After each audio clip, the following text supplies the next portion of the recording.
let's take the last few minutes in this segment to talk about the money issue, because I mean there's an insane amount of money that is already huge in the process. I mean, we've got what's his name, Bush Jr. or the third or the fifth. Jeb Bush. Jeb. Richard III. Yeah. He's raised over $100 million, but he's still not well liked at all in his own party. A good friend of mine is running for the legislature in the state of Colorado, and he's sent around a fundraising letter saying he needs basically $75,000 or £50,000 to run in his district. You know, Why is he not liked? I'm not familiar with the American scene. Well, it's just very expensive. I mean, you know, you can only spend, what is it, £10,000 maximum to run for Parliament, you know, as a candidate.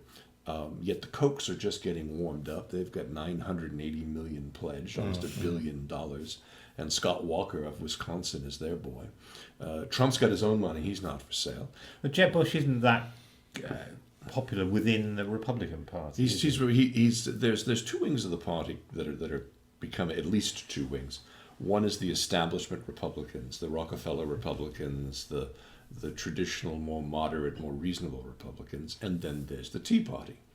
And their darling is a guy by the name of Ted Cruz, who last week threatened to shut the government down because he didn't get his way on the funding of the Export-Import Bank. He's gone after Leader McConnell. He's gone after others.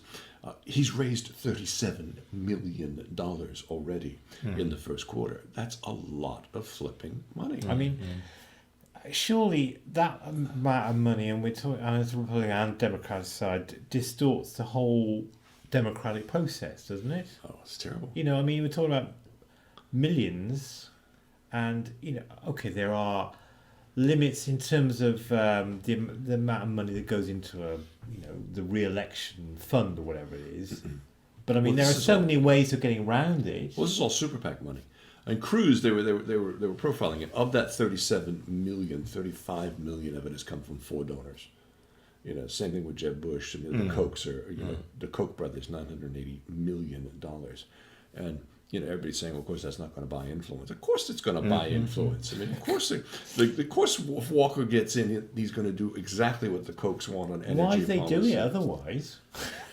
You know, I mean, these are business people. He's our boy, and we've spent all this money. We better well get, damn well better get what we spent our money out there for. I mean, it does. It just disturbs me. I mean, that amount of money. What do you think? Well, it puts our. I mean, we're quite proud of our crowdsource money gathering, aren't we? At the moment, but I mean, we just talk about hundreds and thousands there, nothing into the millions, really. But it's just on a different scale, really. It is on a different scale. You're absolutely right. I mean, it was resolved in a sense in British politics, but not resolved by the fact that they haven't paid MPs properly, really, but they are allowed to fiddle their expenses to make it up. Oh, it's just but I mean, the Labour leadership is suffering from a form of crowdsourcing now, isn't it? You know, for £3, you become a member or associate, and you have a vote. Well, I mean, you've got readers of the Telegraph. Well, we'll talk about that after the break when we move on to UK politics. I do want to talk about the number of people that are voting. Yeah. As we go into break, it's very interesting to see that New York Magazine put Bill Cosby's accusers on the cover, and there are 35 women in a row in this cover who all claim to have been sexually assaulted by Bill Cosby. I mean, that's just an absolutely insane number of people. But coming up, there's more fallout at Swansea University School of Management, a story broken by our own Phil Parry. And we're going to take a look at the ongoing debate over Sunday trading. And believe it or not, listeners, we still have limits on when and how long a store can stay open in the UK on the Christian Sabbath day. All this when the Three Muckrakers continue. Stay right here.